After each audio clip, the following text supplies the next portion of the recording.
ॐ अज्ञानतिमिरान्धस्य ज्ञानाञ्जनशलाकया चक्षुरुन्मीलितं येन तस्मै श्रीगुरवे नमः।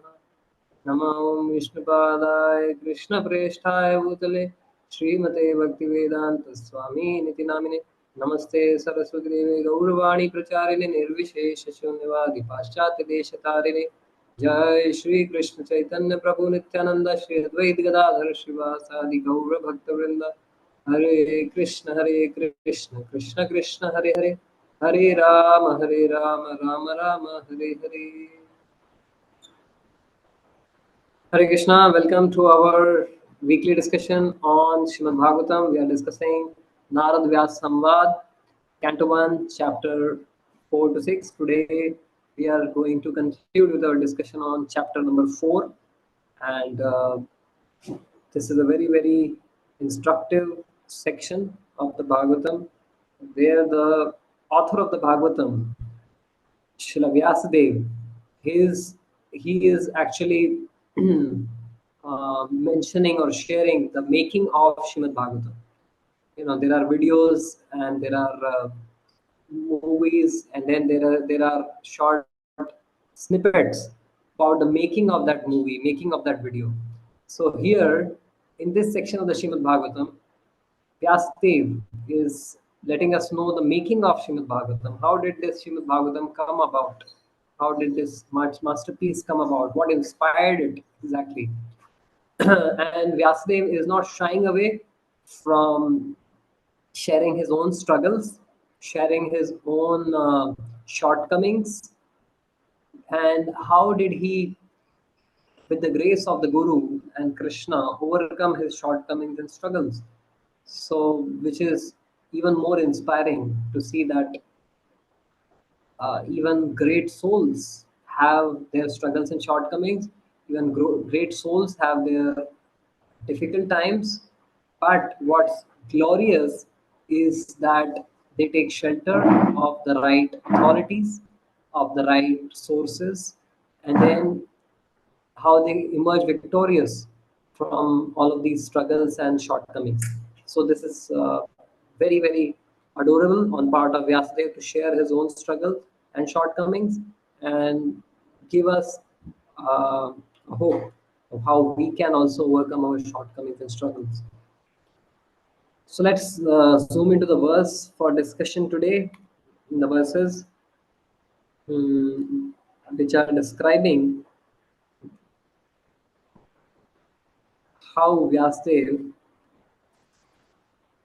he divided the Vedas into the four Vedas, and then further, how did he expand his descriptions by offering all of these divisions to his disciples for further expanding them. So, this section from 14th to the 25th verse in the fourth chapter of the first canto, it describes that how Vyasadeva, noting the anomalies of Kali Yuga, the degradation of Kali Yuga, seeing that Manda Sumanda Matayo, Manda Bhagya Upadata, the people were short lived, they had short span of life, shorter memories, always disturbed. So they needed uh, Vedic knowledge to be compiled in writing. And so, first of all, it had to be written down. Before that, people used to be Shrutidhar. Just by hearing, they would remember it for the rest of their lives.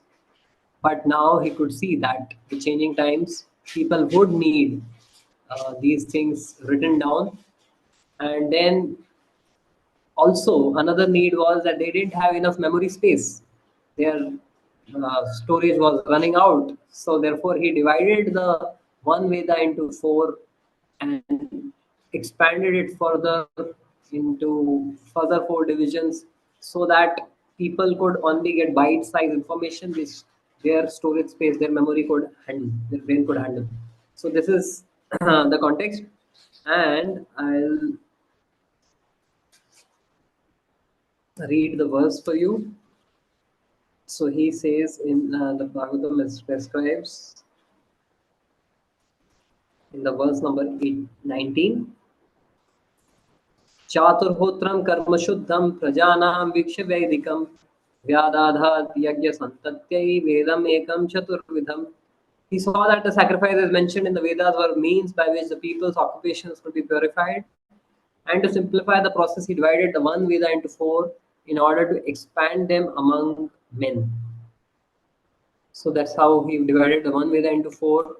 Further, the 20th verse describes that very beautiful verse. Riga Yaju Sama Atharvakya Vedas Chatvara Uddrita Itihasa Puranam Cha Panchamo Veda Uchyate.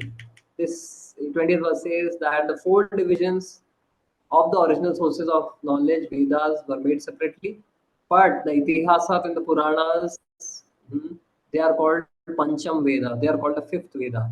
So basically, many times people have this aspersion, caste aspersion that, oh, you are a lineage, a parampara based on a sampradaya based on the Bhagavad Purana or the Puranas, but it is stated in several places in the Chandogya Upanishad. It is stated that the Itihasas and Puranas, they constitute the fifth Veda, so they are also as important as the other four Vedas.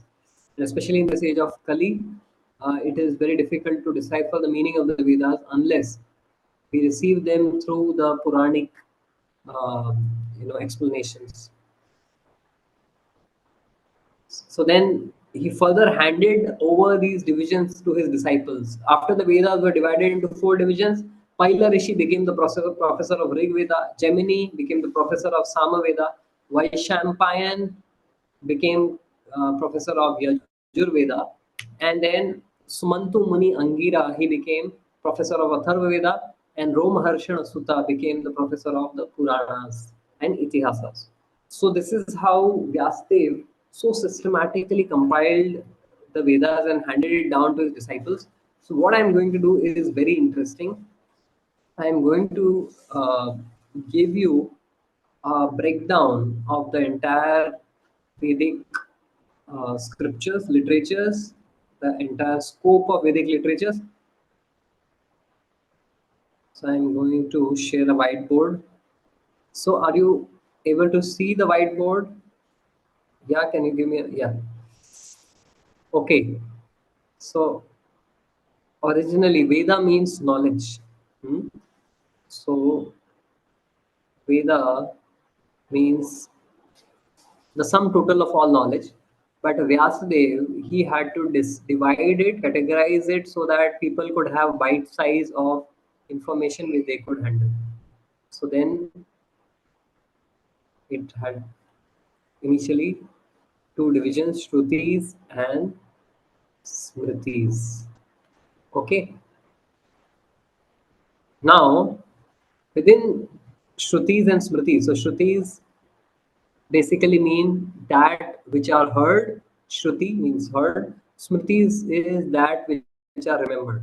So basically, Shruti is the word of God, which is a revelation of God or Krishna to a particular sage. That is the Shruti. So you will find the four Vedas, the Rig Veda, Sam Veda, Atharva Veda, Yajur Veda. They are revelations of God, of the God to certain devotees. Smritis, on the other hand, they are remembrances, which is basically the realizations of these sages written down and passed on. So basically, Smritis are after these sages they receive the knowledge, they with their own realizations they pass it on. So that is the basic distinction, Shrutis and Smritis. Now Shrutis have these further divisions, the four Vedas, then the Ved Angas, and I think Ved Priya will be very pleased to uh, you know, understand all of this classification. So, four Vedas, Vedangas, and we have something called the Upavedas. Upavedas. So, the four Vedas, basically, we all know the Rig, Sam, Atharva, and Yajur Ved. So this is the classification. The Vedangas basically they are the six stepping stones to study of the Vedas. So the beginning of all education is Vedangas. First, someone to get into the Vedas, one has to first learn the Vedangas. So, what are the Vedangas? This is very interesting. How the education was arranged in the Vedic school. So, you see, the first is called Shiksha. The first beginning of education is Shiksha. And what is Shiksha all about? So Shiksha is all about Ucharan or pronunciation. So A, A, E, E. So all of these pronunciations, they come under Shiksha. Are you able to hear me clearly? Shiksha. So what is Shiksha? Shiksha is basically learning. The first thing you go to school, A, I, E, E, A, B, C, D. So that is called Shiksha. The second is after we have learned Shiksha, the next thing is to learn the meters, which is basically study of the chandas. Hmm? So first you learn the shiksha, the alphabets, then you learn the meters. What is meter? Basically, the Vedic verses they are in Anushtup Chanda, in Trishtup Chanda. So there are different type meters, small, long, medium. So the meters or singing of the various verses is taught. The chandas are taught. Then once one understands the shiksha, the alphabets, and then the singing, the third thing one learns is vyakaran or grammar. Hmm? So the first two stages, Shiksha and Chanda, are about memorization. So you memorize the verses. Vyakaran helps you understand the grammar, break down the verses, and understand the meaning. So Vyakaran and Nirukta. Nirukta means dictionary. So in the Vedic system of learning, the first thing you do is memorize, and after you memorize, then you analyze. So Shiksha and Chanda helps one memorize the verses, and Vyakaran and Nirukta, grammar and dictionary, helps one understand the meanings. And therefore, in the Sanskrit dictionary, there are different rules. Panini Vyakaran is there, in which there are different rules of grammar, different rules of understanding the Vedic statements is there. And then after the Nirukta, then there is Kalpa and Jyotisha. So what is Kalpa? Kalpa is basically the rituals or practices. Now, once one has memorized the Vedic verses, secondly, one has understood the meanings of the Vedic verses from Vyakaran and Nirukti. Now it has to be put into action. So action is Kalpa. What ritual to be performed for Surya, what rituals to be performed for Shraddha, etc.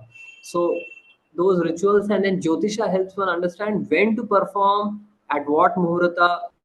So all of those details are received through the Jyotisha Shastra. So these are the Vedangas, and once one has understood the Vedangas, one is fit to receive knowledge of the Vedas.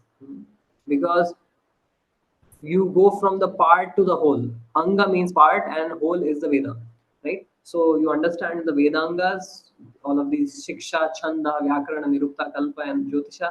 Then you are fit to receive the knowledge of the Vedas. Now, what is the knowledge of the Vedas is also like a 4-year engineering college or 4-year college, any college. So first year में कुछ curriculum रहता है, second year में कुछ, third में कुछ, fourth में कुछ. So brahmachari, grahastha, vanaprastha, and sannyas. These are the 4 different, um, like you can say, gradations of the Vedic university. So the brahmachari is supposed to learn the samhitas. The grahasthas are supposed to learn the brahmanas portion of the Vedas. The vanaprasthas are supposed to learn the aranyakas, and the sannyasis, they are supposed to learn the upanishads. Now, what is interesting is each of these four Vedas have these four sections. The Rig, Atharva, Yajur, Samved, they have the Samhita section, the Brahmana section, the Aranyaka section, and the Upanishad section. So basically, each of the Vedas have section meant for the brahmacharis, which is the Samhita. Samhita has basically got uh, prayers, offering of prayers to different devatas. The grahasthas, they are supposed to offer the prayers, and also they are supposed to perform certain rituals to the deities. So the Brahmana section has prayers along with rituals. The Aranyaka section for the Vanaprastha is basically because they are at a stage of renunciation. So Aranyaka section prepares them for the forest, for forest life, for letting go and retiring. And the Upanishads are meant for the sannyasis. Basically, Upanishad help one realize absolute truth. So therefore, these are the four divisions of the Vedic university. And Upavedas are basically Dhanurved, Ayurved, Gandharva Ved. So, what are these Upavedas? Basically, these are the arts and sciences. Dhanurved, the art, martial arts and sciences. Ayurveda is a science of medicine. Gandharva Ved is the medicine, is the science and art of dancing, drama, music, composition, poetry, etc. So this is just the Shrutis. Then come the Smritis. So I'll not go into detail here, but Smritis consist of the Itihasas and Puranas, then the Agamas, then they consist of uh, the the what do you call the six systems of philosophy, the Shad Darshans. So you see, within the Puranas, there are 18 Puranas, and there are two primary itihasas, Mahabharata and Ramayana, right? Then in the Agamas are basically the Pancharatra scriptures which talk about the method of deity worship. So there are the Narada Pancharatra, which talk about worship of Vishnu. Then there are Devi Pancharatra, which talk about worship of Shakti. Then there are you know mm, different other types of Pancharatra, the Shiva Pancharatra, etc. So there are different Pancharatras which mention about worshipping of different deities. So now we come to the six darshans, Shad Darshan, the six systems of philosophy, which basically are Nyaya, Vaisheshika, Sankhya, Karma Mimamsa, Nyaya, Karma Mimamsa, Yoga, and then finally Vedanta. So can you imagine how elaborate all of this is? Hmm. Shad Darshan. Basically, Shad Darshan means six tools to look at the world. The Nyaya tool is basically it is a toolbox. The six systems are the six toolboxes, and within the Nyaya you have the logic, the tool of logic. Vaisheshika, basically it looks at the world as being made up of atoms.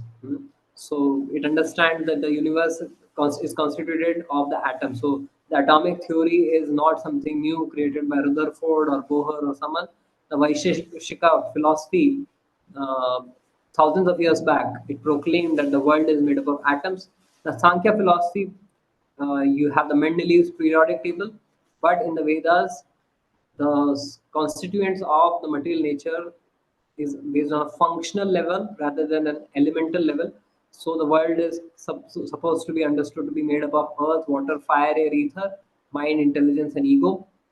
So the 24 elements of the Sankhya philosophy are there. Then the Karma Mimamsa philosophy basically sees that the cause and effect phenomena is based on action and reaction. That whatever action you do, accordingly you get a reaction. So that is the Karma Mimamsa philosophy. And the Yoga philosophy, it basically talks about how to realize the Paramatma. And the Vedanta philosophy basically helps you understand the absolute truth. Vedanta means the end of all knowledge. So basically, all knowledge ultimately concludes to understand the Vedanta, the absolute truth. The purpose of then all knowledge is understanding the absolute truth. And the commentary on Vedanta or Brahma Sutra is Srimad Bhagavatam. So you see how elaborate work Vyasadeva has done. Hmm?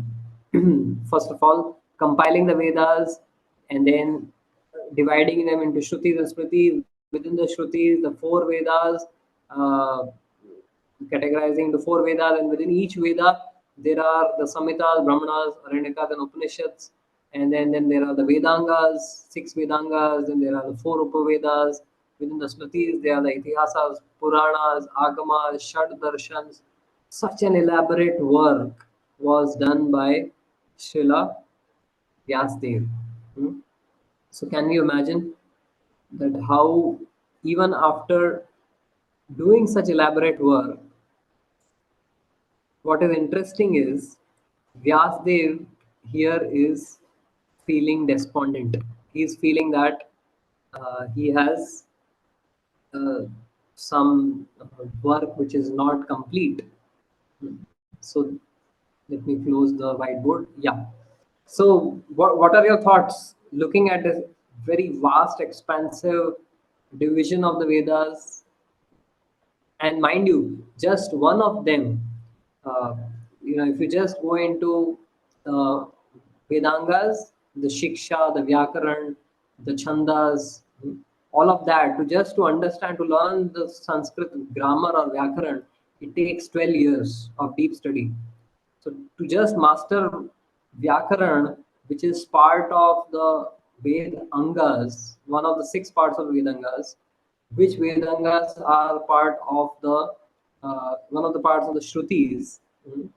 It actually takes 12 years. So can you imagine how much work did Vyasdev do for all of us?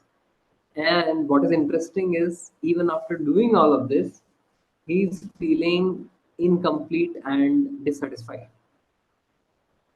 So next time you are feeling incomplete or dissatisfied, don't lose heart. Even someone of the caliber of Vyasdev, he felt incomplete and dissatisfied. Hmm? So my question to all of you uh, is satisfaction, uh, is dissatisfaction good or bad? Hmm? If someone is feeling dissatisfied, is it good or bad? Let me read the verse. Number 26 for you, where you will understand the degree of dissatisfaction of Vyasdev. The 26th verse is, even after composing all of this, O twice born Brahmanas, still Vyasdev's mind was not satisfied, although he engaged himself in working for the total welfare of all people. Although he was not engaged in any selfish work, but for the work of welfare for the humanity, he was dissatisfied. Na ati prasida dridaya. Thus, the sage, being dissatisfied at heart, at once began to reflect because he knew the essence of religion, and he said within himself. So, what is very interesting is not that he was dissatisfied, but what is really noteworthy is that when he was dissatisfied, he started doing introspection and contemplation. Today's society, it tries to bury down one's dissatisfaction with intoxication, with binge watching of television, with movies and entertainment, without actually going to the root of the cause of one's dissatisfaction. So, yes, all of us go through dissatisfaction, but we try to bury it, we try to cover up by getting into addictions, intoxications, entertainment, and so on and so forth. But what is important is to face our dissatisfaction go to the root and then eliminate the dissatisfaction. So Vyasadeva, he started reflecting and introspecting for the cause of his dissatisfaction. So I had asked this question: is Vyasadev's dissatisfaction is dissatisfaction in general good or bad? Mansi is saying it is bad. Any thoughts, Gopi? Would you like to share? I think we are satisfied with whatever we do or whatever we have, so that can be the reason. Uh, I could not hear you properly. Can you say again? So human tendency is that we are always dissatisfied. So that can be the reason by any chance. Okay, so yes, human tendency is to be dissatisfied, and that tendency is maybe in most cases not a good tendency. It's not a good mindset to have, because at several places in the scriptures, in the Gita and the Bhagavatam, it is described that one should cultivate the quality of satisfaction. Hmm. Many times we think that satisfaction is a byproduct of getting what we want, hmm? Achieving what we want, then I'll get satisfaction. Many times we feel that, okay, if I get this gadget, I'll be satisfied. If I get this car, I'll be satisfied. I'll get this salary, then I'll be satisfied, isn't it? Many times we think that satisfaction is a byproduct of obtaining certain goals, of achieving certain targets, of obtaining certain goods and gadgets. But actually, satisfaction is a state of mind which does not at all depend on what you have or what you don't have, what you achieve or what you don't achieve. Hmm. Um, Bhagwan Shri Krishna, he says in the Bhagavad Gita that mana prasadat saumyatvam, that the austerity of the mind is to be satisfied with whatever you have. Whether you have, whether you live in a palace or on in a hut. Satisfaction is not about being in a palace or about being in a hut. There are people who are in the palace and they are satisfied, and there are people who are in the hut and dissatisfied. And on the contrary, there are people in the huts who are satisfied, and there are people in the palace who are dissatisfied. So it is not about where you live, but with what mindset you live. So satisfaction is a quality of the mind rather than of our surroundings. So that is the first thing. Uh, and also in the Bhagavatam, it is described that someone who has worn the shoes of satisfaction, such a person is not hurt by the pebbles of inconveniences in life. So the pebbles and thorns of inconveniences are going to come in everyone's life. But if you have worn the shoes of satisfaction, you won't feel hurt by them. So satisfaction is defined as a mental makeup, as a mindset in the scriptures, and not as an outcome of achieving what you want or receiving what you want. So nonetheless, exploring this further, is satisfaction good or bad, or is dissatisfaction good or bad? My answer is it depends. Hmm? Because uh, satisfaction and dissatisfaction depends on the nature of it. Sometimes you can be satisfied, and that satisfaction could be complacency and laziness. Hmm? Someone is satisfied being being failing in exams for 3 consecutive years, or someone may be satisfied with their mediocre results, but that satisfaction is not constructive. That satisfaction is corrosive satisfaction. That satisfaction leads one to degradation. Whereas dissatisfaction could also be constructive. Someone could be dissatisfied, and as an impetus, they can utilize their dissatisfaction as an impetus to move ahead in life. Mhm. And on the other hand, you can have someone who is you know, dissatisfied, but that dissatisfaction is making one uh, become more and more depressed and despondent.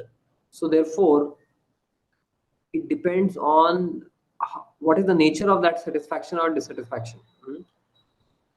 Chanakya Pandit, he says one should be satisfied with three things always, and one should always be dissatisfied with three things. So these are very wonderful secrets shared by Chanakya Pandit. Are you interested to um, know these three secrets? What are the three things to be always satisfied with, and what are the three things you should always be dissatisfied with? So, the three things to be always satisfied with. Any guesses? Any wild guesses? What are the three things we should always be satisfied with? Never crib about. Maybe your life. Oh, life in general, okay. You have उद्या any संस्कृती comeback पण येणार idea? आहे. Health maybe. Health. No, not necessarily. Health is something we should always work upon to improve. So Chanakya Pandit says one should always be satisfied with one's wealth. Hmm. So you said health, but Chanakya Pandit says wealth. Whatever wealth one has, one should be satisfied with it. Of course, one can work towards getting more, but one should not feel okay, I have less. Because irrespective of however much wealth you may have, if you want to be dissatisfied, you can be an Ambani and be dissatisfied. You can be an Elon Musk and be dissatisfied, and you can be a Bill Gates and be dissatisfied, right? So Chanakya Pandit says you should always be satisfied with your wealth. Number two, he says you should always be satisfied with your spouse. Whether it's husband or wife, one should be always be satisfied with one's spouse. Mm, because the tendency is to look at others. Okay, his wife is more beautiful, her husband is more cooperative, so things like that. There's always this tendency and that tendency leads to unchastity and very much depravity in relationships. So therefore, one should understand that whatever spouse a person gets, it is a solemn vow and commitment in front of the the, the fire, in front of God, in front of the relatives, and as they say, marriages are kind of based on one's own karma and destiny. You come together, so there's commitment. You don't keep on looking at others. So Chanakya Pandit says that one should be satisfied with one's wealth, one's spouse, and third, and very interesting thing, he says one should always be satisfied with the food that one gets. Hmm? One should never say, "Oh, मुझे ये खाना अच्छा नहीं लगता, वो खाना अच्छा नहीं लगता." Whatever food comes in front of you, you should never curse it. You should never crib about it, because that food is going to become part of you. And if you eat food while cribbing that its taste is not good, that cribbing mentality will become part of you. That the molecules and atoms of that food will be vibrating with that cribbing mentality, and that will become part of you. So Chanakya Pandit says you should not be you should always be satisfied with wealth, spouse, and food. Three things he says one should always be dissatisfied with. Any guesses again here? I think you can guess this one.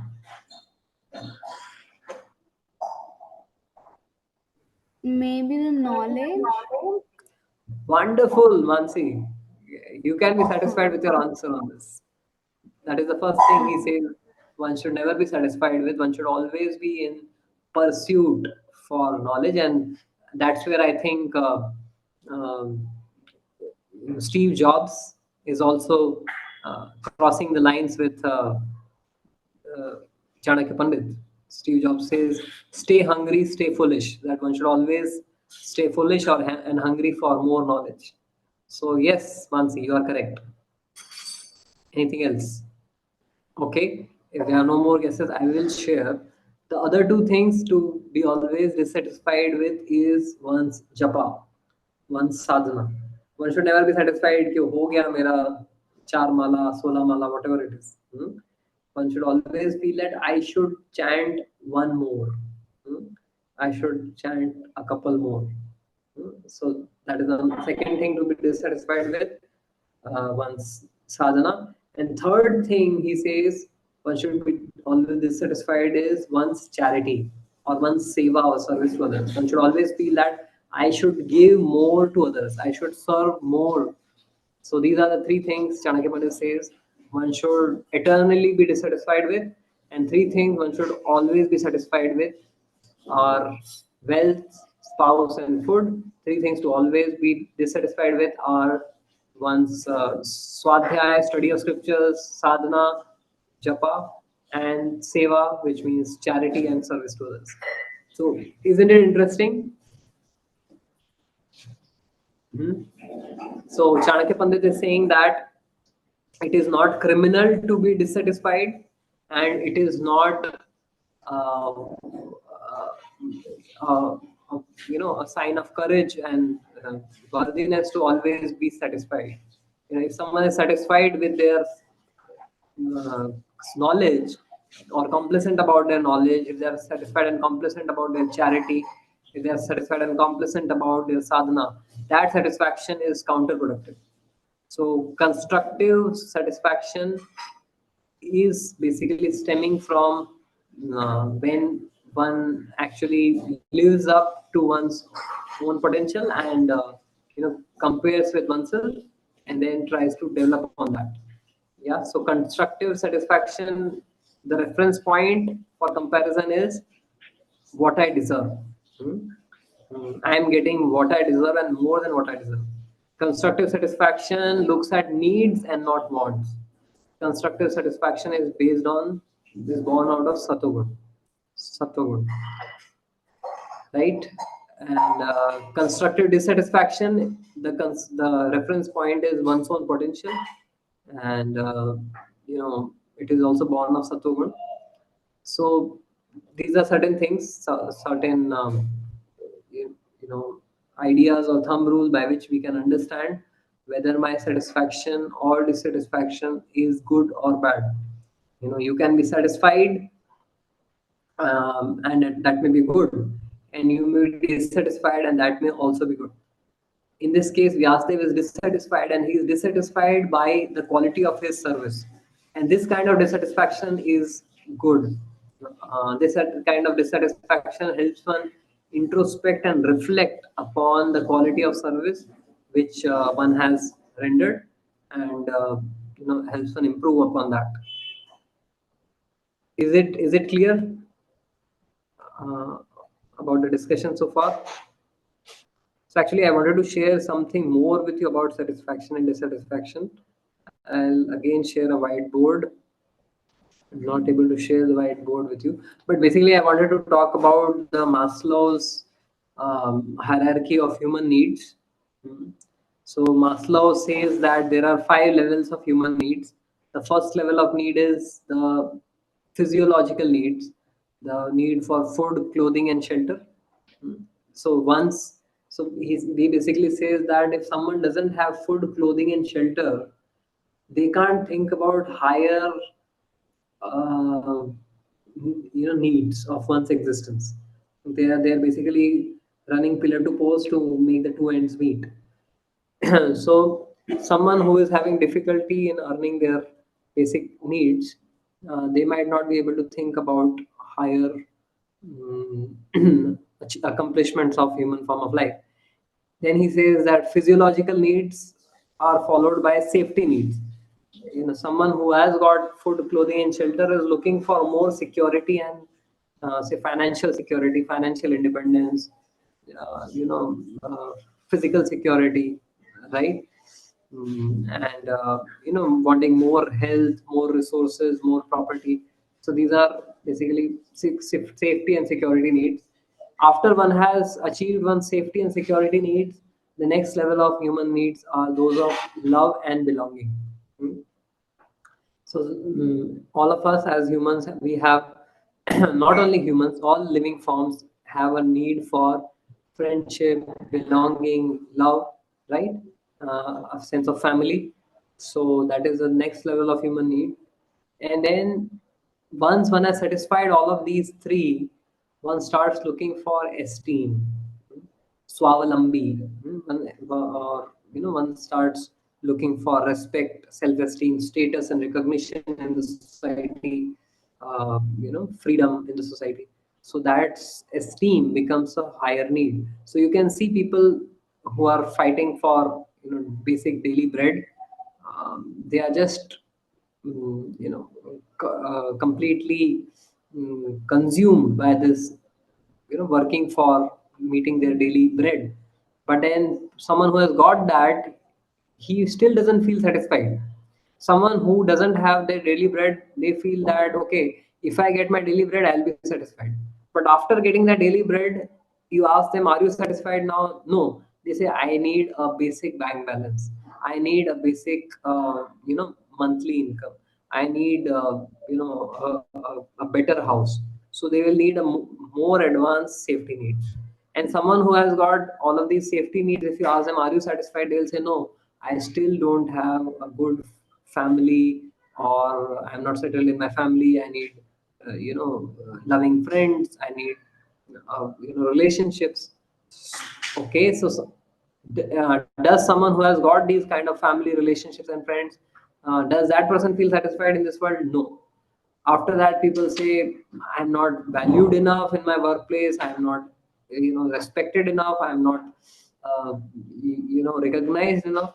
So I need all of that. So therefore, you see people uh, going all out to get more recognition and fan following on social media, right?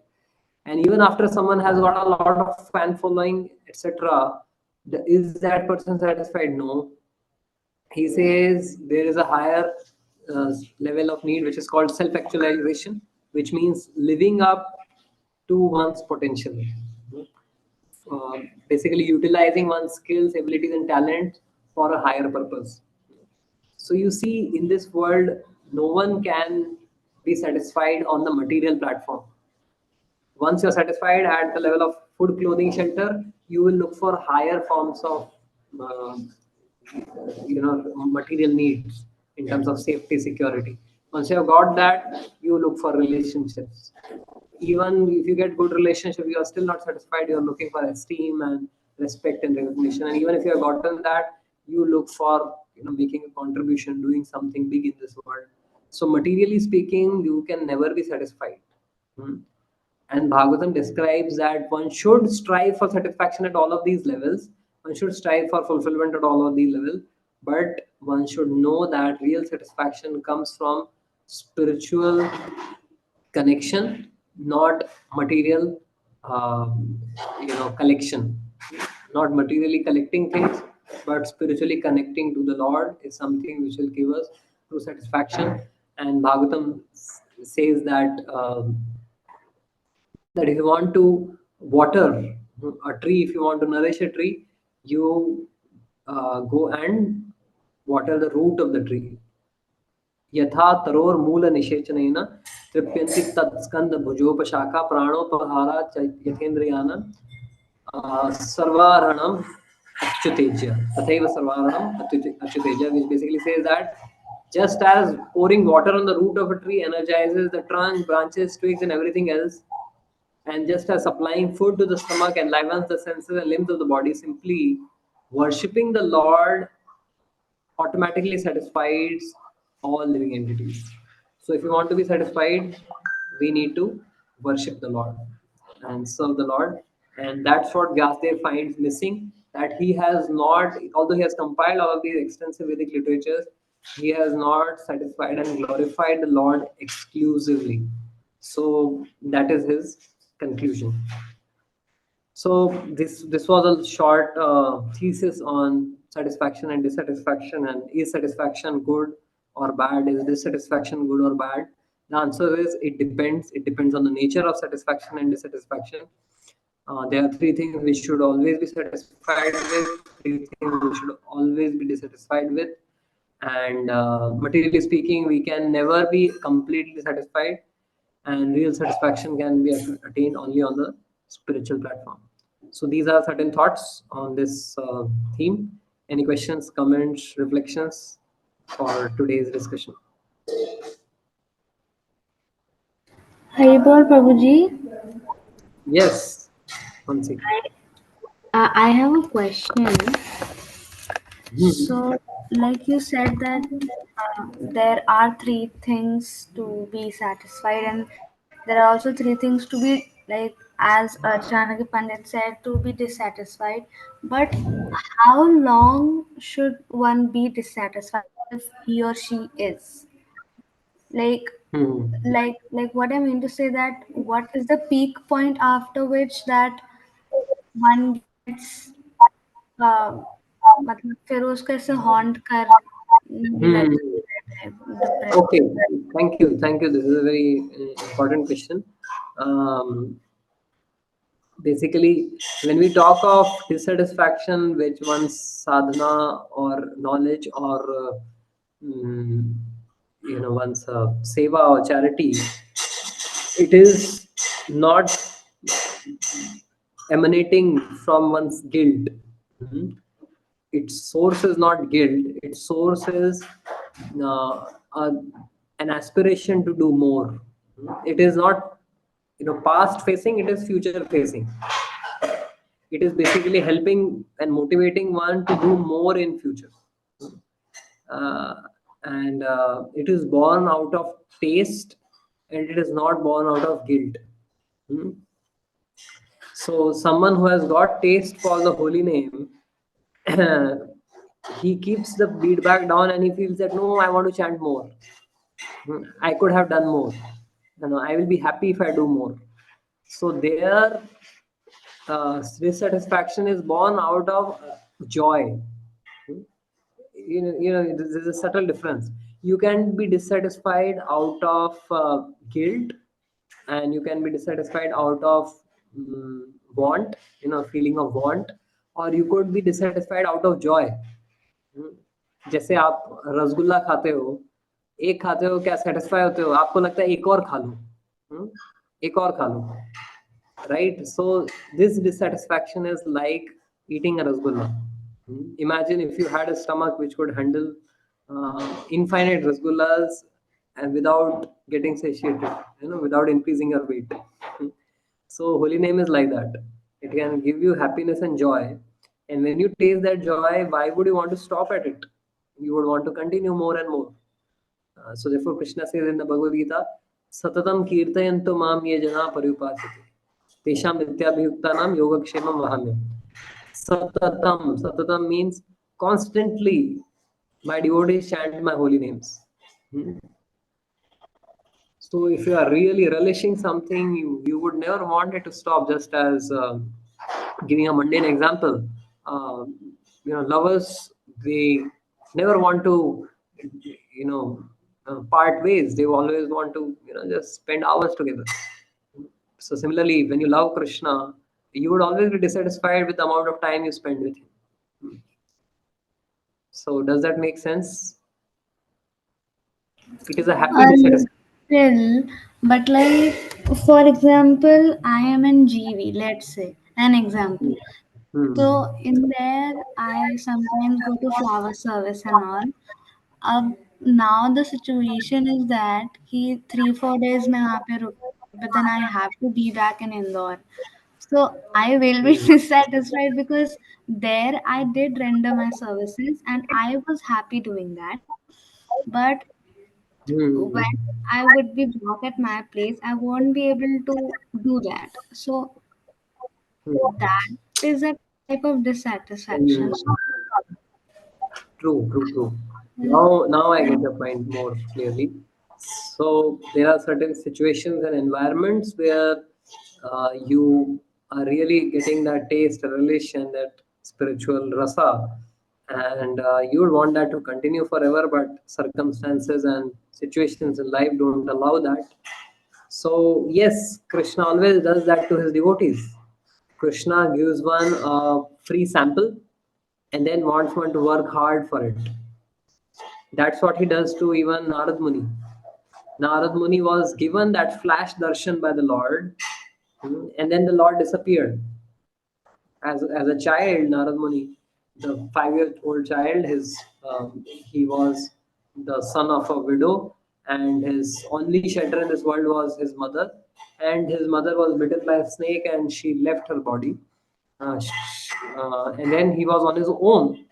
So he ventured into the forest, started meditation, did great tapasya, meditated on the Lord, chanted the holy names, and then Lord suddenly gave him a flash darshan, and he underwent such ecstasy, um, having had that darshan within his mind. He was so eager and so much hankering to get more of that darshan, but then the Lord just gave that free sample, and then the Lord said, "You will not see me further in this life, but in next life you will appear as a son of Brahmaji and spread my glories all over the world." So the Lord gave him that free sample, but then he wanted him to continue with that hankering for the rest of his life. नामानि अनन्तस्य हतत्रपठन् कुह्यानि भद्राणि कृतानि च स्मरन् गां पर्यटन् तुष्टमनः गतस्पृहा कालं प्रतिक्षण विमदो विमत्सरः. So Narad Muni, it is described, waited for that further opportune moment of Lord's darshan. Kalam pratikshana vimado vimatsara. He passed on his life namani anantasya by chanting the holy names in whatever situation he had, whatever situation he was in, whether he was in a village, a city, a forest, wherever he continued his effort of chanting the holy names and left it on the Lord to reveal himself, to create a suitable and conducive environment for him to practice bhakti. He left it upon the Lord. So Krishna, he is the best judge on how best we will be able to serve him and love him. So at sometimes he will give us a flash surge of devotional emotions, flash surge of association, but then he will withdraw it to increase our hankering, to increase our taste for it. So let us leave that to the Lord, and on our part do our duty of chanting the holy names every day, irrespective of where we are, offering some service to Krishna, irrespective of where we are. Even in Indore, you can make flower garlands for your deities. You can do that flower seva at your home, and the Lord will definitely reward you by reciprocating with you in future. Okay, Rosie. Hare Krishna. Thank you. Thank you. I am sure you are satisfied, but doesn't look like. Anyhow, Yeah, like I have like a small question, but I have not like ऐसा उसको frame नहीं हो रहा है वो. So hmm. once it does, maybe I can ask in the next Yeah. session. Yes, sure, sure.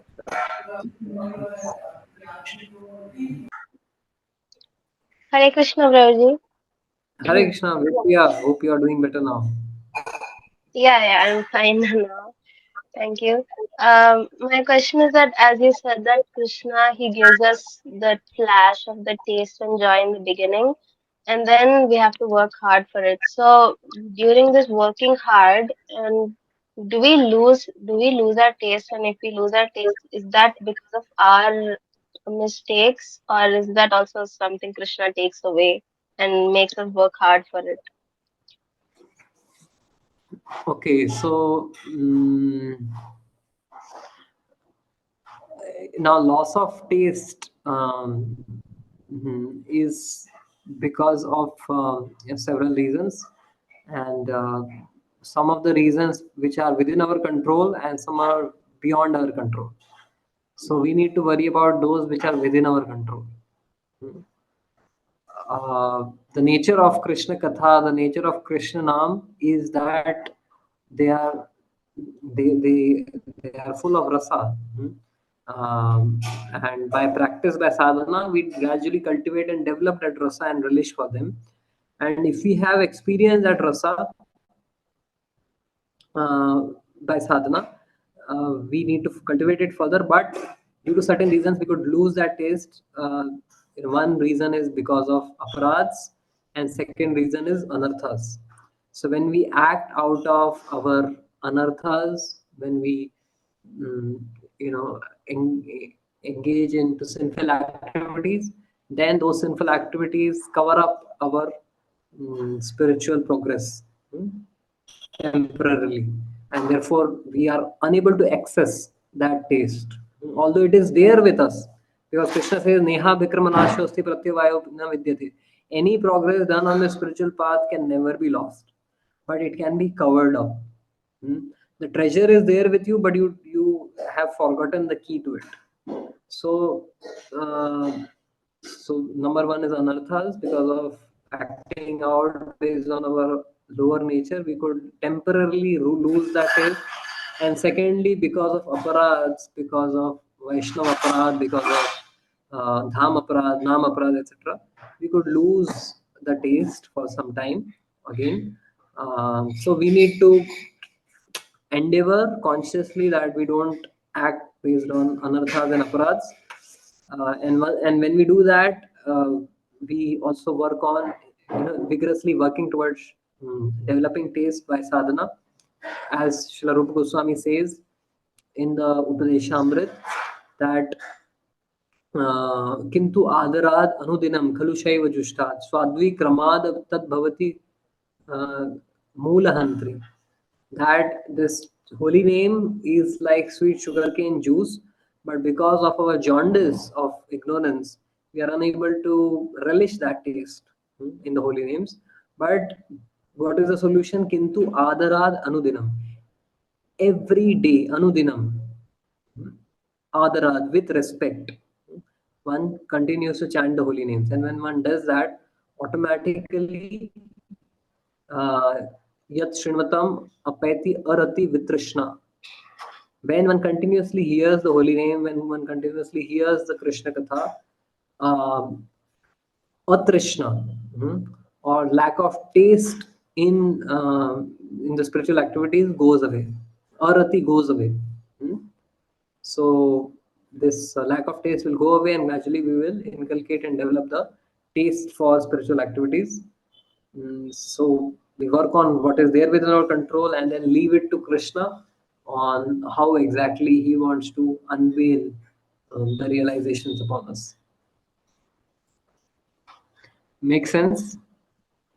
Yeah, Prabhuji, but if sinful activities and everything are considered as lower taste and they've tasted that higher taste, rasa, why do they um, get attracted by it? That's my So question. why do we get attracted by the lower taste? Um, Say you are because we are closer to the lower taste than the higher taste. Hmm. Say suppose you have a vada pav next to you, hmm, and it has certain fragrance, a certain smell. But then you have, there is a beautiful rose flower, which is little, in the next room. You won't be able to smell the rose flower, because of the distance. But once you go closer to that rose flower, then you will be able to experience the fragrance of that rose flower much better. So we have distanced ourselves from Krishna, and the whole process of sadhana uh, is to come closer to Krishna. So Upanishad means to sit close to the Guru, to sit close to the deity. So when we come close and close and close by the process of sadhana, then we start actually appreciating the taste of spiritual life more and more. And gradually, as we come closer to Krishna, we go away from these material tendencies, and then those things no longer appear tasteful to us.